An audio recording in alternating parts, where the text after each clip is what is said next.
Eh, Baik, Assalamualaikum warahmatullahi wabarakatuh. Kita mulai acaranya ya. Segala puji bagi Allah yang telah memberikan kita kesehatan dan kesempatan sehingga kita bisa hadir dalam acara KIOS atau Kajian Islam Online Sinergi. Selawat serta salam tak lupa kita haturkan kepada junjungan kita Nabi besar Muhammad SAW beserta keluarga, sahabat, dan para pengikutnya yang telah membawa kita dari zaman jahiliyah ke zaman yang terang benderang seperti saat ini. Baik, mari kita buka acara ini dengan membaca basmalah dengan bersama-sama. Bismillahirrahmanirrahim. Seluruh sahabat kebajikan yang dirahmati oleh Allah Subhanahu wa taala, selamat datang di acara KIOS atau kajian online sinergi. Alhamdulillah kita masih diberikan keberkahan dan kekuatan hingga bisa berkumpul dalam kajian ilmu pada malam hari ini. Saya eh, Amar selaku MC dan moderator kajian online sinergi atau KIOS akan memandu kajian hari ini hingga selesai. Sebelum kita mulai, izinkan saya memperkenalkan sedikit tentang KIOS atau kajian online sinergi. Ya, ialah salah satu program yang dimiliki oleh Yayasan Sinergi Amal Kebajikan, diadakan setiap satu kali dalam satu minggu, yakni pada hari Kamis dengan mengangkat tema yang berbeda. Tentu saja tema-tema itu akan dikupas tuntas oleh pemateri yang sangat hebat dan inspiratif. Baik, kita langsung saja akan masuk ke dalam segmen inti dari acara ini sesuai tema kajian online hari ini, yaitu adalah jenis-jenis air untuk bersuci. Alhamdulillah sudah hadir di tengah-tengah kita narasumber yang akan membimbing kita, yaitu Ustadz Ustadz Fatkur Rahman Masrukan. Assalamualaikum Ustadz, bagaimana kabarnya hari ini? Waalaikumsalam warahmatullahi wabarakatuh. Alhamdulillah. Baik, Mas Amar Mutoan. Masya Allah. Ya, baik, Pak. Baik, untuk mempersingkat waktu, mari kita bersama-sama menyimak materi yang akan disampaikan oleh Ustadz Fatkur Rahman Masrukan. Kepada Ustadz Fatkur Rahman, kami persilahkan. Ya, saya boleh share ya, share screen. Boleh, Pak, silakan.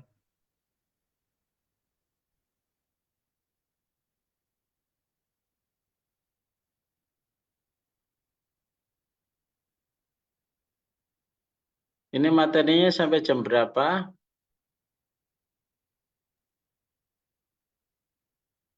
Hmm, Sebentar, Pak.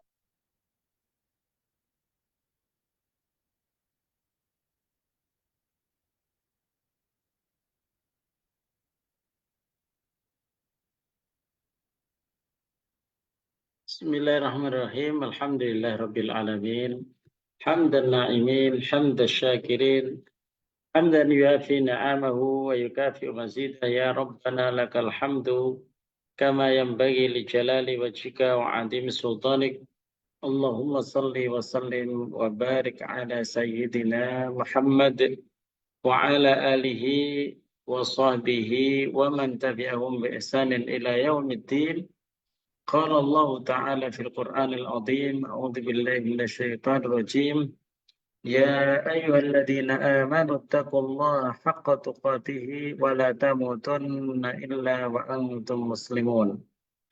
وقال صلى الله عليه وسلم: من يريد الله به خيرا يفقهه في الدين. Insya Allah saya akan sampaikan sekitar 30 menit, nanti kalau memang kurang bisa ditambah atau kita diskusi. Ya, Ya, ya, baik. Mohon maaf, Pak Ustadz, untuk saya izin untuk menyela. Eh, jadi batasnya gitu kita sampai 8:30, Pak Ustadz. batasnya setengah 9. Iya, Pak. Setengah setengah 9 itu sudah bubar maksudnya. Ntar bisa Hah? dibagi sama sesi tanya jawab. Oh, iya, berarti setengah 9 bubar kan? Iya, Ya, berarti saya setengah jam, nanti sekitar 10 sampai 15 menit bisa tanya jawab ya. iya, Pak. Alhamdulillah, Bapak Ibu sekalian, Mbak-mbak, Mas-mas, pada malam hari ini Walaupun di sela-sela kegiatan yang lain, saya yakin di malam hari tinggal tenaga sisa. Ya. Sambil mendengarkan, ada yang sambil rebahan, ada yang sambil makan, ada yang nyemil. Monggo, nggak apa-apa. Ya. Yang penting nanti kalau ditanya, bisa gitu aja. Ada post-testnya ya. Jadi Bapak-bapak sekalian, Ibu-ibu, Mas-mas, Mbak-mbak, pada malam hari ini judul utama yang diberikan kepada saya adalah tentang fikih toharo jenis-jenis air. Ya. Tapi sebelum kita masuk ke jenis-jenis air, perlu ada runutan sebelumnya. Ya. Perlu ada mukaddimah sebelumnya. Ya. Bahwa toharo di dalam Islam ini memang sangat menentukan nasib kita sebenarnya. Jadi bukan hanya sekedar fikih toharo itu kita bermain-main dengan air atau dengan debu, tapi toharo ini adalah menentukan nasib kita sebagai manusia. Ya, makanya toharo ini harus difahami dengan baik oleh setiap Muslim. Ini adalah kajian pertama ya dalam bab fikih. Nah, kajian pertama dalam bab fikih. Maka kalau kita toharo nggak paham, bagaimana kita bisa memahami sholat? Bagaimana kita bisa memahami puasa? Bagaimana kita memahami haji? Jadi fondasi kita adalah bersuci. Salah kita nggak dipakai semuanya itu. Ya. Jadi salah kita berarti kan sholat kita menjadi bermasalah. Ya kan? Nah ini bisa menyebabkan bahaya. Maka hal perlu yang kita harus ketahui pertama adalah definisi toharo. Toharo itu adalah an-nadhafa wa nazaha anil aqdar, yaitu bersih dan suci dari segala macam bentuk kotoran. Kita tahu manusia ini selalu bergelut hidupnya dengan kotoran. Ya. Maka bahkan di dalam diri manusia itu ada kotoran. Maka kalau kita tidak tahu cara membersihkan kotoran, maka kita ya dianggap masih kotor gitu. Jadi at-tahara secara bahasa lugatan an-nadhafatu wan nazahatu 'anil aqdar, yaitu bersih dari segala macam kotoran. Nah, di dalam syariat yang dimaksud tahara itu adalah raf'ul hadath wa izalatun najasah, yaitu menghilangkan hadas dan menghilangkan najis. Ya, maka perlu kita paham apa itu hadas, apa itu yang namanya najis. Jadi kita itu dianggap berada dalam kondisi bersuci kalau tidak ada hadas, kalau tidak ada najis. Ya, kalau tidak ada hadas, tidak ada najis, itu performa kita itu, kita ini adalah orang yang dalam kondisi bersuci.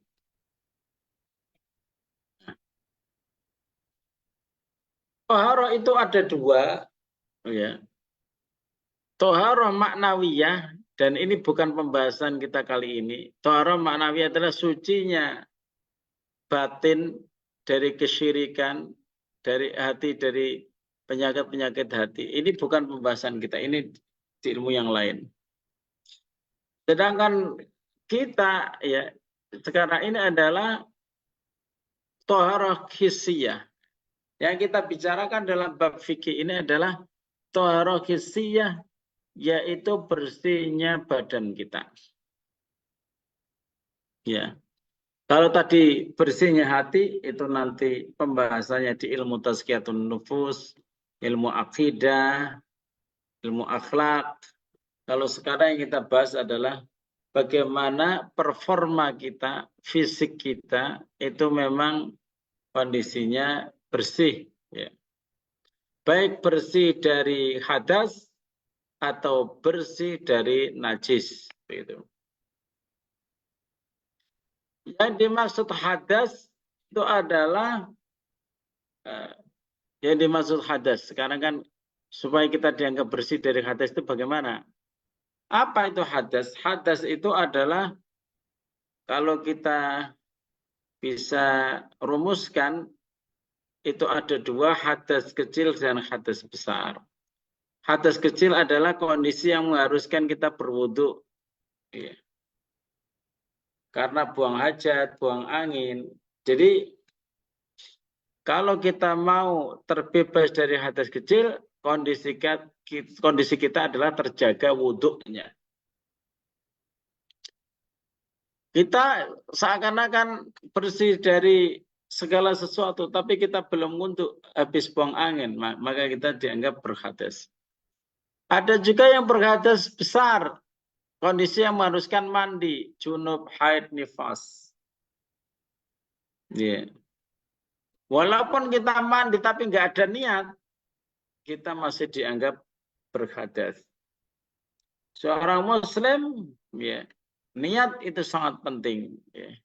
Walaupun kita mandi ya, dengan sabun yang wangi, seluruh kotoran dicuci, tampil bersih, bahkan dilulur. Ya. Tapi kalau kita tidak ada niat untuk menghilangkan hadas, baik kecil maupun besar, maka kita masih dianggap kotor di dalam syariat. Ya. Jadi niat itu penting. Dan disinilah letak pentingnya niat. Ya. Misalnya gini, kita junub, apakah mengeluarkan mani karena bermimpi atau berhubungan suami istri, atau kalau wanita ya haid, nifas, atau yang lain ya yang mengharuskan mandi, yaitu junub, haid, nifas, itu. Kemudian kita nggak ada memunculkan niat pas masuk kamar mandi nih, masuk kamar mandi, biur, nggak muncul itu niat, dia keluar. Kondisinya sudah sabunan, sudah sikat gigi, sudah samponan, tapi tidak memunculkan niat menghilangkan hadas besar, maka dia tidak dianggap bersih menurut syariat. Karena apa? Tidak ada niat dia itu untuk menghilangkan. Maka dia harus mengulangi kembali. Karena tidak semua yang namanya mandi itu bisa dianggap sebagai mandi yang menghilangkan hadas besar. Gitu ya. Begitu juga kita ya seperti orang wudhu karena panas ya, muka tangan dibasahi, kaki juga dibasahi kayak orang wudhu, kepala juga dibasahi, tapi tidak ada niat wudhu, maka masih menempellah hadas kecil. Jadi hadas ini pakai niat ya. Beda dengan yang kedua ya. Nanti itu membersihkan najis ya. Nah, menghilangkan hadas kecil dengan berwudu.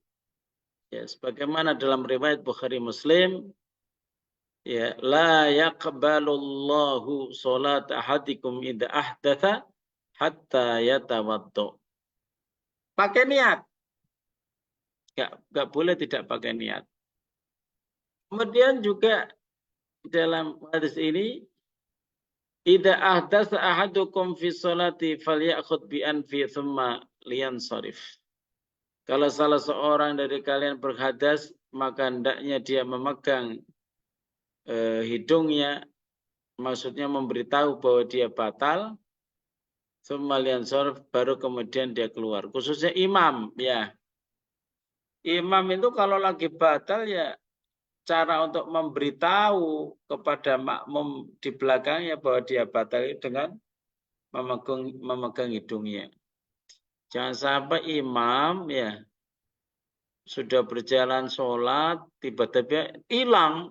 Wah, loh, imamnya kemana ini? kok tiba-tiba hilang. Nah ini makmum yang belakangnya belum siap ini. Ya harus dikasih tahu, caranya ngasih tahu imam bagaimana, pegang hidungnya bahwa dia itu buang angin gitu.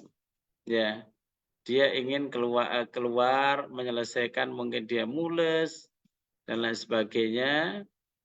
Kalau mencari ganti itu bisa dipegang tangannya sebagaimana dilakukan Umar kepada Abdurrahman bin Auf ya ketika Umar ditusuk di sholat subuh butuh ganti dipegang Abdurrahman bin Auf yang kemudian menggantikan sebagai imam.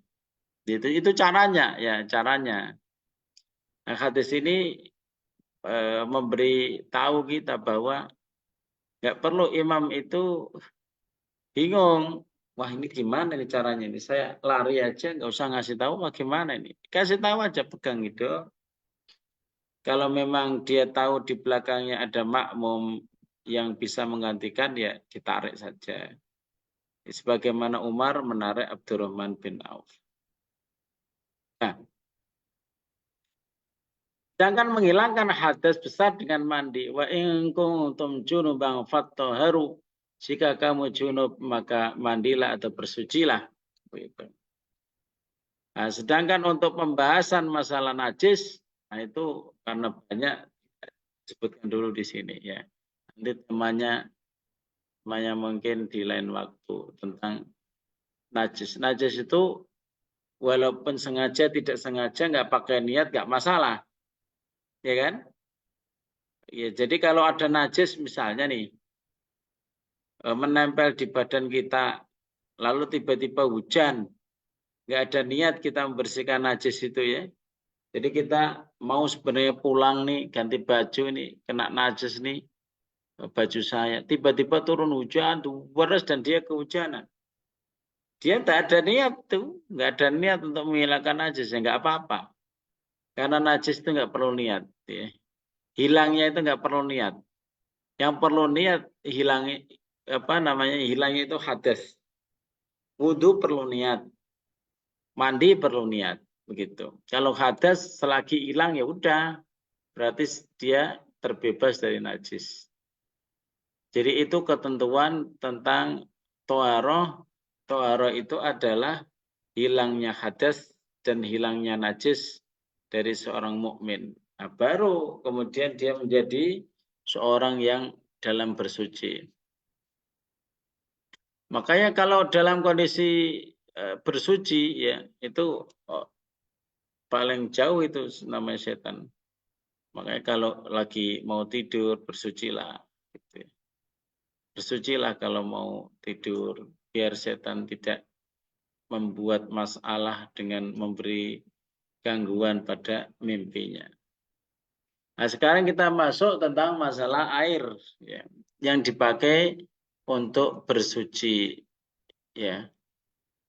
Yang dimaksud di sini nanti adalah yang dibuat bersuci yaitu kalau tidak wudhu ya mandi gitu ya. Air-air ini kita kenali dengan baik itu sebenarnya supaya kita paham bahwa air yang bisa dipakai wudhu itu air apa saja.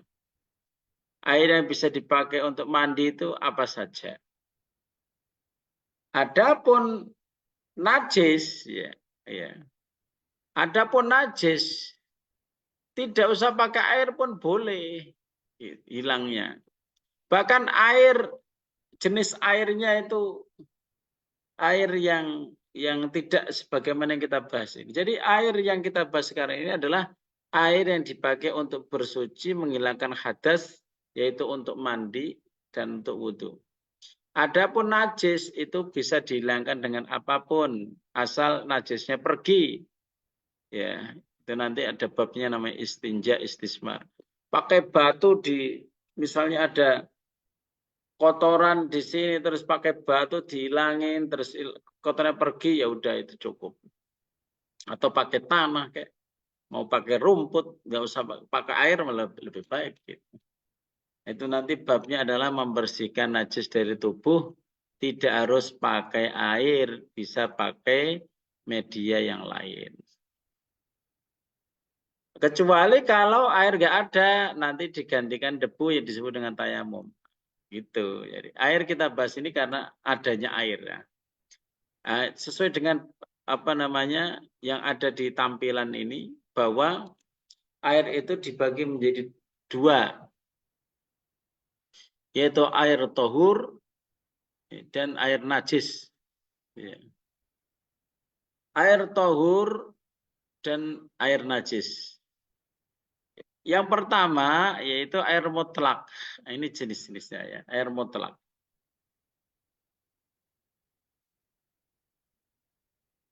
Kalau kita baca di ini, air tohur adalah air yang suci dan mensucikan.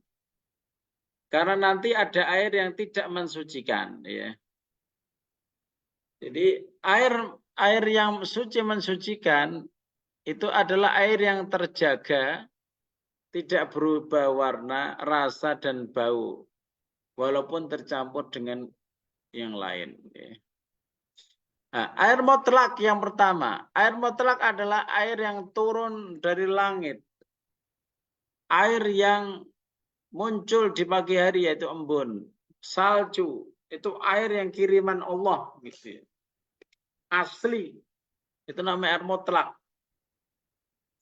Kalau kita gali, ada air muncul sumber. Nah, itu air mutlak. Atau sungai yang mengalir. Masya Allah. Atau air sumur, itu semua adalah air kiriman dari Allah Subhanahu wa taala. Ya. Makanya di dalam surat Al-Furqan ayat 48. Nah, ini sebenarnya saya ingin antum itu berinteraksi dengan saya. Kalau ada yang bau-bau misalnya ayat gitu ya, itu biasanya saya minta untuk membacakan itu. Ya, supaya apa ya? Tidak pada tidur gitu. Jangan-jangan saya menyampaikan ya kelihatannya hadir tapi tidur. Nah, ini kan yopo supaya membuktikan bahwa tidur, tidak tidur ya. Nah, ini kan seperti batu nisan ya. Saya ceramah seperti batu nisan. Batu nisan itu orangnya nggak kelihatan, tapi ada tulisannya gitu. Ya, kayak gitu ya, kayak kuburan ya. Nah, tapi nggak apa-apa asal kalau dipanggil suaranya muncul gitu aja. Ya, gimana? Kita sepakat nggak ya kira-kira ya, kayak gitu ya. Sepakat Ustaz. Sepakat. Yang bilang sepakat dibuka. Ya dibuka surat Al-Furqan ayat 48. Nah, monggo ada yang membaca. Ini masih ada Al-Anfal nanti. Ini juga dibaca. Ini di dalil air mutlak. Air mutlak itu air asli kiriman Allah itu. Mudahnya begitu loh air mutlak itu. Ya. Yang dia terjaga warna, rasa dan bau, tidak berubah. Saged nggih Al-Furqan 48 napa niku? Mas Bismillah apa gimana itu? Sampun ketemu apa yang lain yang sudah ketemu silakan. Dan dialah yang meniupkan angin sebagai pembawa kabar gembira sebelum kedatangan rahmatnya atau hujan. Dan kami turunkan dari langit air yang sangat bersih. Oke, terima kasih ya. Saya kepengen tadi itu Arabnya dulu gitu sebelum terjemahnya. Ya, supaya orisinil ya, ini otentik ya dari Al-Qur'an ya. Coba kalau dengan Arabnya aja, tadi sudah dibaca artinya. Yang saya butuhkan hanya Arabnya, karena terjemahnya sudah ada di tampilan ya. Monggo, a'udzubillahi minasyaitonirrajim.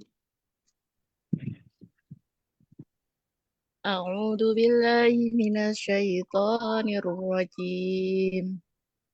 وهو الذي أرسل الرياح بشرا بين يدي رحمته وأنزلنا من السماء ماء طهورا. Jazakillah khairan. Dan dialah yang mengutus angin membawa kabar gembira. Baina yaday rahmatik. Busyram baina yaday rahmatik. Karena yang namanya angin itu nanti angin yang membawa rahmat, bukan angin yang membawa adab. Karena angin itu ada dua. Angin yang membawa rahmat, ada angin yang membawa adab. Dan kami menurunkan dari langit air yang suci, yaitu tadi sudah saya katakan, air mutlak gampangannya itu air kiriman Allah. Gitu. Seperti embun, angin kiriman Allah. Salju itu kan air sebenarnya kan. Air kiriman Allah. Laut, ya, sejak awal memang ada laut. Gitu. Sungai, sejak awal ada sungai. Hujan, sumur, itu air kiriman Allah semuanya. Allah memberikan air itu supaya apa? Di sini ma'an tahura untuk bersuci. Ma'an tahura adalah air yang bisa dipakai bersuci. Nah, itu ma' tahur. Di sini kan diterjemah bersih. Ya, bersih belum tentu bisa dipakai bersuci, ya. Di sini yang lebih tepat tahur itu adalah air yang bisa dipakai bersuci. Surat Al-Anfal ayat 11 juga hampir sama bunyinya, ya. Jadi Allah Subhanahu wa taala menurunkan kepada kamu hujan dari langit untuk mensucikan kamu. Nah, itu. Silakan kalau ada yang membaca Al-Anfal ayat 11. Ada sukarelawan atau kalau nggak ada nanti ditunjuk. Kalau ditunjuk kok nggak bersuara berarti ngantuk, kan gitu. Sukarelawan ada atau ditunjuk, silakan.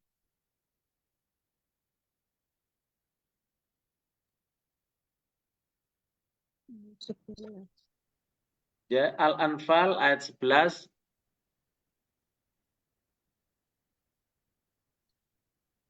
Halo? Halo, Iya. lagi. Masih. Lagi yang lain gimana? Yang lain? Halo? Apakah masih on the track? Nah, on standby? Apakah masih bersama kita? Kurang pede Ustadz. Kurang pede. Kurang pede. Baca Al-Qur'annya kurang pede. Ya, yang pede siapa? Silakan. Nah, ini. Nah, coba siapa yang Bunda Fatih. Halo Bunda Fatih. Apakah ada orangnya? Tidur. Ya kan? Nah, gini. Jadi kendalanya kalau online itu begini. Gimana kalau offline? Malam-malam. Masih di luar, Ustadz, ngapunten. Dalam? Masih di luar. Oh, masih di luar. Masya Allah. Siapa yang sudah di dalam? Nah, tak waca sendiri kabeh ya. Ini Ustadz. Udah, saya baca sendiri aja. A'udzu billahi minasy syaithanir rajim. إذ يغشيكم النعاس أمنة منه وينزل عليكم من السماء ماء ليطهركم به. Nah itu. Sampai di situ. Ketika kami membuat kalian itu ngantuk supaya ada kenyamanan. Nah ini ngantuk supaya ada kenyamanan. Perang tapi bisa ngantuk itu bikin nyaman gitu ya. Ngantuk yang didatangkan Allah dalam surat Al-Anfal ini adalah untuk memberikan kenyamanan. Bisa perang kok ngantuk. Nah, karena Capek itu kalau ngantuk dikit langsung. Wa yunazzilu 'alaikum minas sama'i ma'an liyutahhirakum bih. Di samping dikasih ngantuk, kami turunkan air lagi kan, perang, capek, haus. Allah, ini kok suaranya banyak. Orang dimut ya. Host minta tolong dimut hostnya. Nah. Jadi di samping perang bisa ngantuk, diturunkan air, seger ya. Liutahhirakum bih, supaya kalian itu, supaya Allah mensucikan kalian, membersihkan kalian. Dan bisa untuk minum juga begitu. Nah, ini namanya air mutlak, air kiriman Allah Subhanahu wa taala. Terjaga warna, rasa dan bau. Yang kedua, air mustakmal. Ya. Yaitu air yang dipakai berwudu atau mandi junub. Ini perlu ditambah ya. Ya dipakai berwudu atau mandi besar atau mandi junub. Ini kurang ini. Ini perlu diperhatikan. Kalau air hanya dipakai untuk mandi tanpa ada niat untuk membersihkan dari hadas besar, dia masih air mutlak kecuali kalau campur dengan sabun-sabun ya. Misalnya ada orang terjun ke kolam renang. Memang ada kaporitnya, tetapi kaporit itu sebenarnya malah untuk membersihkan. Tidak berubah nama menjadi kaporit. Itu apakah kolam renang itu bisa dipakai berwudu? Bisa. Kalau di antara orang yang mandi itu tidak ada niat untuk mandi junub atau wudu. Itu pendapat jumhur. Nah, sedangkan pendapat yang bukan jumhur ini masih bisa dipakai bersuci. Jadi air, ya, ini saya tidak 100% mengikuti ini ya, pendapat ini ya. Makanya kita harus perhatian ya. Makanya ngajinya harus harus mencatat ya. Ini saya ambil dari fikih ya, fikih musawwar, fikih yang ada gambarnya yang dikarang oleh Syekh Abdullah Bahnan atau siapa nanti saya kasih tahu pengarangnya. Jadi air mustakmal itu adalah air yang sudah dipakai wudu dan sudah dipakai untuk mandi besar atau mandi junub. Menurut Syekh, seandainya masih terjaga, artinya tidak ada berubah airnya rasa, warna, dan bau, itu boleh. Tapi menurut pendapat jumhur itu sudah tidak boleh dipakai. Walaupun dia tidak berubah apa-apa. Nah, itu. Jadi jumhur itu air mustakmal, sekali lagi definisinya adalah air yang sudah dipakai bersuci terus ditampung.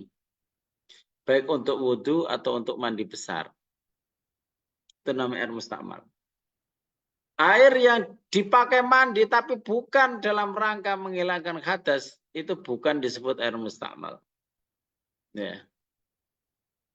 Sehingga kalau ditampung kok masih layak walaupun dia sudah dipakai ya, tapi bukan namanya air mustakmal. Jadi air mustakmal di sini adalah air yang dipakai wudhu atau dipakai mandi besar.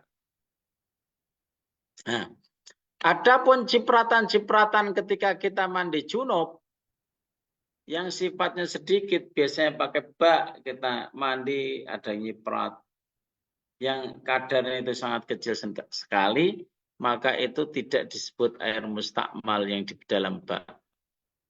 Gitu. Nah, begitu. Ya. Cuman kalau air mustakmalnya itu banyak, saking banyaknya bahkan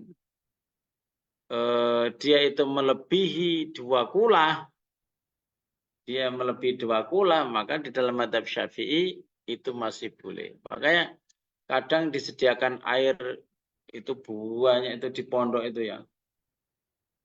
Iya.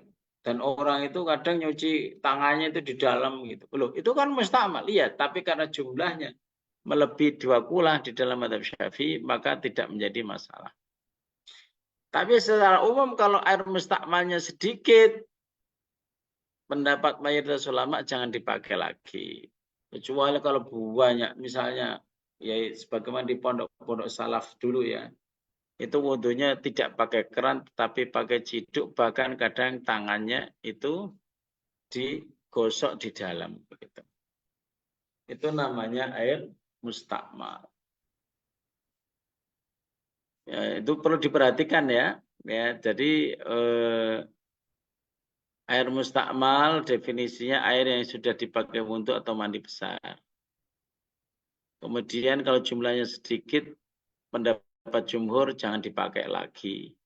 Kalau jumlahnya banyak, melebihi 2 kula, maka itu masih boleh digunakan. Yang nyiprat-nyiprat ketika kita mandi itu dimaafkan. Ya, itu dimaafkan. Ya, karena memang jumlahnya sangat sedikit. Kemudian yang ketiga, air yang bercampur dengan benda yang suci. Misalnya kan kaporit, ya. Kaporit dimasukkan kolam renang, kan jumlahnya tidak sebanyak air yang di kolam renang gitu kan. Kalau seandainya tidak merubah dari sifat kemutlakannya, tidak disebut air kaporit kan gitu ya. Walaupun kolam renang itu ada kaporitnya kan tidak disebut air kaporit, maka itu masih boleh untuk digunakan bersuci. Dan airnya jumlahnya sangat banyak. Tetapi kalau sudah berubah, ya ini kan di dalam apa namanya air yang penampungan, kadang ada karat gitu, kadang ada kaporitnya, tapi jumlahnya nggak banyak, nggak masalah. Sebagaimana Rasulullah SAW menyuruh untuk di antara campuran mandi mayat itu adalah dengan ditaburkan kapur barus. Ya, kapur barus, tapi jumlahnya kan tidak kemudian banyak. Ya. Itu pun pada siraman yang terakhir. Ya, itu tentang air yang campur dengan benda suci. Nah, kalau kita mau mengendam baju, kemudian kita taruh sabun, kita aduk-aduk, nah itu keluar dari kemutlakannya karena sudah bernama air sabun. Atau misalnya ya, kalau misalnya jus ya, campurkan air dicampur dengan mangga terus di blender, nah itu sudah berubah namanya menjadi air jus. Atau di gelas kita mau bikin kopi, ada kopi di situ, kita campur air sudah menjadi air kopi gitu. Atau air teh gitu. Kalau sudah berubah nama berarti keluar dari kemutlakannya. Nah, itu air yang bercampur dengan benda yang suci. Yang keempat, air yang bercampur dengan najis namun tidak mengubah sifatnya. Karena biasanya saking banyaknya air. Ada bak besar tapi di dalamnya ada kotoran cicak. 1, 2 tidak merubah, baunya juga tidak berubah. Jadi itu tidak menjadi masalah. Atau kecipratan pas kencing, gitu kan ya. Tapi tidak merubah, maka enggak masalah. Kayak misalnya air laut yang begitu banyak, ya banyak bangkai di situ mengalir dari sungai. Tapi karena air laut itu jumlahnya sangat banyak, sehingga tidak mengubah kemutlakannya. Karena sedikit sekali najis yang mencampurinya. Maka itu masih boleh dipakai untuk berwudu. Kecuali kalau baunya sudah berubah, ya baunya nggak enak gitu. Nah itu baru tidak boleh. Maka seringnya ditanyakan itu kalau ada air hujan, kan? Air hujan itu kadang menggenang. Kemudian dia itu lewat, celananya kena, kakinya kena. Ya apa celana itu najis apa tidak? Karena kan biasanya tai kucing, tai tikus itu ya ada. Ya, cara untuk supaya ngecek ya bahwa itu masih terjaga sucinya atau tidak itu dengan dicium bekas cipratan air itu. Kalau tidak berubah ya yang namanya air hujan kena tanah ya bau tanah nggak masalah kan. Ya, karena tempatnya kan. Ya, tempatnya ya. Kalau air itu kan tempatnya di tanah. Tapi kalau misalnya ada bau amis atau bau busuk, itu baru itu najis. Tapi kalau masih air, ya nggak masalah. Itu masih bisa dipakai dan itu tidak najis. Gitu. Itu yang ma'un tahur, ya air yang suci ya tadi ya, yang bagian pertama. Kemudian yang bagian kedua itu air najis. Yaitu air yang memang dia kecampuran benar najis dan merubah salah satu sifat air. Menjadi bacin, bau banget. Nah, itu amis dan lain sebagainya. Amis, kalau amis itu secara umum tidak apa-apa sih. Tapi kalau amis dari kotoran, ya itu yang bermasalah. Kalau ada air kolam, ya, kalau ada air kolam itu masih bisa dipakai untuk bersuci. Karena apa? Memang yang namanya ikan itu tempatnya kolam. Itu jamaah sekalian rahimahullah, kesimpulannya hukum air mutlak bahwa hukum asli dari air itu adalah suci. Sampai dia itu mendapati berubah salah satu sifatnya, yaitu bau, rasa, dan warna. Kemudian dibolehkan berwudu menggunakan air zam-zam. Kenapa kok dibolehkan? Ya, karena jumlahnya yang sangat banyak sehingga diminum boleh, kemudian juga dibuat berwudu juga boleh. Itu jamaah sekalian, waktunya sudah mau habis, masih ada sekitar 5 menit untuk bisa saling diskusi. Mudah-mudahan di waktu yang malam ini tidak membuat kita patah semangat untuk mencari ilmu. Aku qouli hadza wa astaghfirullahaladzim li wa lakum.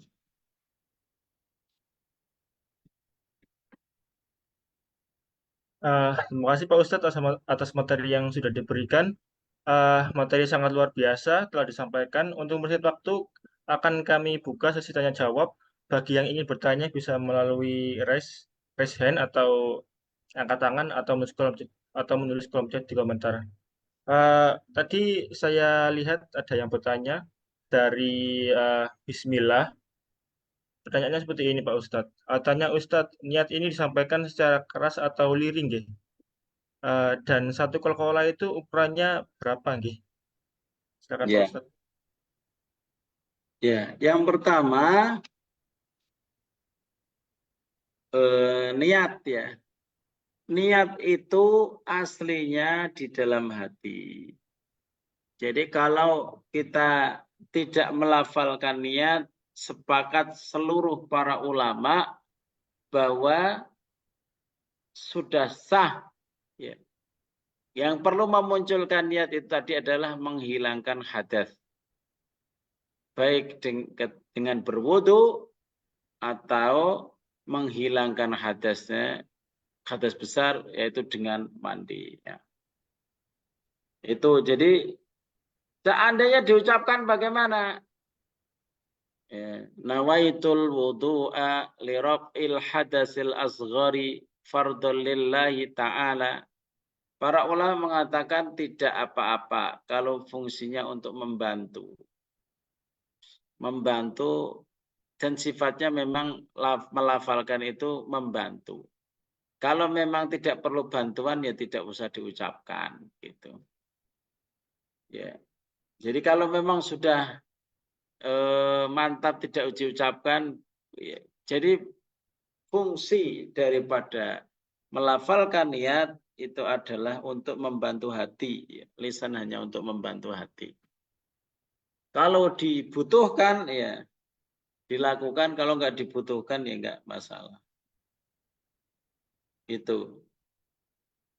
Kemudian pertanyaan yang kedua. Apa namanya? Kulatain. Ya. Kulatain itu berapa liter gitu.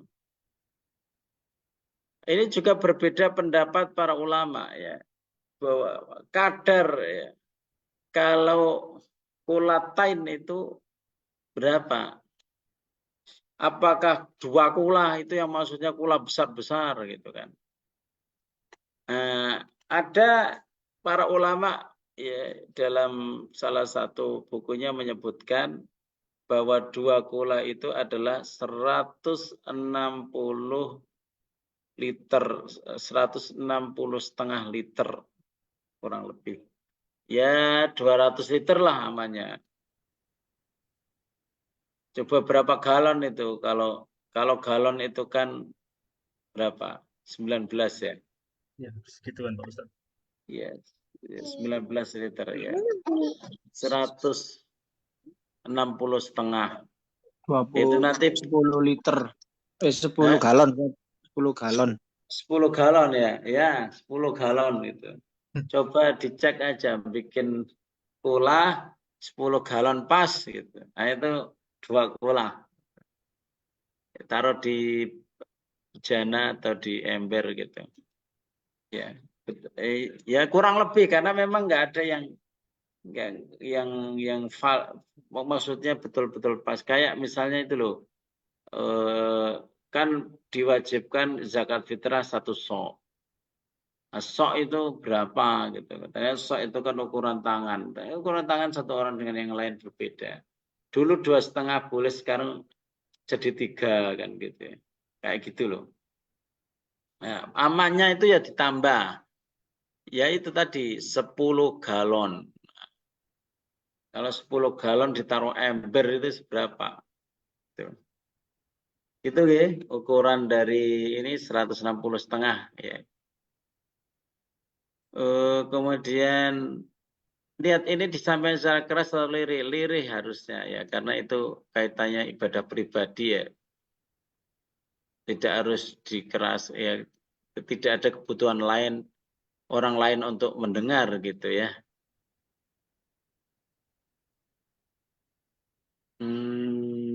Apalagi ada lagi Pak Ustadz dari Freddy. Pak ya. Ustadz, saya izin bertanya, bedanya najis dengan hadas itu apa nggih? Silakan Pak Ustadz. Ya kalau najis itu kotorannya kelihatan. Kalau dia hilang otomatis walaupun tanpa niat. Misalnya kotoran manusia atau mandi itu adalah muqaddimah ya. Air yang keluar dari kemaluan karena ada syahwat. Itu air kencing. Kalau itu bisa bersih walaupun tanpa air, ya. Kalau kita lagi buang hajat itu kan dibolehkan untuk membersihkan pakai tisu aja. Tidak harus pakai air. Jadi bendanya kelihatan. Tapi kalau hadas itu adalah kotor, ya kotor yang kondisinya itu memerlukan wudhu dan memerlukan mandi. Bisa hadas besar harus mandi. Misalnya beginilah, kita misalnya junub ya. Kita itu dianggap kotor sampai kita niat mandi dan semua terbasahi. Kalau kita mandi ada bagian yang tidak basah, kita masih dianggap kotor. Walaupun secara tampilan kita sudah bersih gitu, tapi tidak sesuai syarat. Mandi besar itu harus dari ujung rambut sampai ujung kaki itu harus basah. Kecuali nanti ada rukhsah ya, kalau pembahasannya nanti ada mandi haid ya bagi wanita dan mandi mandi junub. Haid dengan junub bagi wanita karena rambutnya itu tebal itu kan nanti ada sedikit rukhsah dari Rasulullah SAW. Jadi mandi besar itu harus dari ujung rambut sampai ujung kaki. Nah, kalau kita buang angin dan belum wudhu, maka masih dianggap berhadas kecil. Jadi seperti itu. Hadas itu nggak kelihatan memang. Karena dia perlu dihilangkan dengan wudhu atau dengan mandi besar. Gitu. Pak Ustadz, saya boleh nanya Pak Ustadz. Ini untuk saya personal sendiri. Silakan. Saya ingin mengutip dari yang materi yang pertama tadi Pak Ustadz. Dari yang itu. Uh, saya langsung kata aja pertanyaannya. Semisal Pak Ustadz ya, ada remaja yang baru mengalami mimpi basah, tapi dia itu melaksanakan mandi besar, tapi tanpa membaca niat atau mungkin lupa. Nah, setelah dia itu mandi junub atau mandi besar, dia itu tetap melakukan ibadah tanpa tanpa mengetahui bahwa dia itu masih dalam keadaan najis. Itu hukumnya bagaimana Pak Ustadz? Ya, begini. Kalau dia mandi tanpa niat itu maksudnya niat dalam hati loh ya, bukan mengucapkan. Kalau melafalkan niat itu kan beda lagi. Melafalkan niat itu hanya untuk membantu saja. Kalau memang tidak dilafalkan, tapi hatinya itu memang, aku ngambil anduk. Ngapain kalau ditanya? Saya mau mandi besar, yaitu dari ujung rambut sampai ujung kaki. Kalau dia niat sudah muncul di dalam hati, maka sudah nggak masalah. Walaupun nggak dibaca nawaitu apa namanya, nawaitul ghuslal, saya niat mandi, tidak. Jadi niat itu diucapkan hanya untuk membantu. Harus difahami bahwa niat bukan melafalkannya. Niat itu sudah cukup dalam hati, adapun melafalkannya itu persoalan yang lain. Untuk membantu aja. Jadi dia mandi langsung niat kan, ngambil anduk langsung biur-biur dari ujung kepala ujung kaki. Udah selesai kalau udah basah semua. Walaupun belum sabunan. Makanya sabunan ya, kita guyur rata dulu dengan niat untuk mandi. Karena kalau campur sabun itu nanti airnya kan menjadi tidak mutlak. Ya. Bisa caranya begini. Awal-awal itu seluruh badan ya diguyur sehingga tidak ada yang kering. Itu sudah selesai mandi besar. Adapun nanti pakai sabun itu sebagai bonusnya. Atau dibalik, yang pertama itu pakai sabun dulu ya. Walaupun belum rata airnya pakai sabun dulu. Setelah itu munculkan niat di akhir guyuran terakhir itu sebagai mandi besar. Nah, itu boleh bisa seperti itu. Ya. Adapun kalau tidak sah mandinya karena ada bagian yang tidak basah, misalnya males basahin rambutnya, kemudian dia sholat, dia melakukan ibadah, maka tidak sah dan harus diulang. Karena Allah tidak menerima sholat seseorang ketika dia berhadas sampai dia bersuci gitu. Dan kalau berhadas tapi sholat, seperti dia tidak sholat. Gitu ya? Ya, termasuk Ustaz, soalnya ini pertanyaan yang dulu saya ingin tanyakan. Ya. Terima kasih Ustaz. Baik, sepertinya tidak ada pertanyaan lagi. Oke. Oke, langsung ke cara akhir ya. Masya Allah, terima kasih Pak Ustadz atas materi sekaligus apa yang sudah dibawakan tadi dari air mutlak, air yang berasal dari alam atau air dari pemberian Allah Subhanahu wa taala, dan air mustakmal, air yang telah digunakan atau sudah digunakan, lalu air yang bercampur dengan benda yang suci, dan dengan air yang bercampur dengan najis namun tidak mengubah sifat aslinya, dan yang terakhir yaitu air najis ya dengan yang itu isinya bangkai tapi tidak merubah sifatnya, jadi tahu gitu hukumnya bagaimana Pak Ustadz. Semoga apa yang disampaikan Ustadz Fatkur Rahman Mas Subhan bisa menambah ilmu baru bagi kita semuanya dan dapat dijadikan sebagai pembelajaran untuk kehidupan kita agar menjadi individu yang lebih baik lagi. Amin, amin ya rabbal alamin. Sebelum kita menutup acara ini, saya mohon izin untuk mengucapkan terima kasih sebesar-besarnya kepada sahabat Sinergi Amal Kebajikan yang telah berpartisipasi mengikuti kajian Islam atau KIOS hingga selesai. Sekali lagi kami sampaikan bahwasanya kajian Islam online Sinergi merupakan program yang diselenggarakan oleh Yayasan Sinergi Amal Kebajikan dilaksanakan 1 kali dalam setiap pekan, yaitu di hari Kamis. Nah, baik sahabat Sinergi yang dimuliakan Allah, mari kita tutup acara ini dengan membaca hamdalah. Alhamdulillah Rabbil Alamin. Terima kasih segala-galanya. Mohon maaf apabila jika terdapat salah-salah kata dari saya. Wassalamualaikum warahmatullahi wabarakatuh. Waalaikumsalam warahmatullahi wabarakatuh. Izin live ya. Semoga sehat semuanya. Ya, masuk Ustaz. Subhanallah. Ustaz.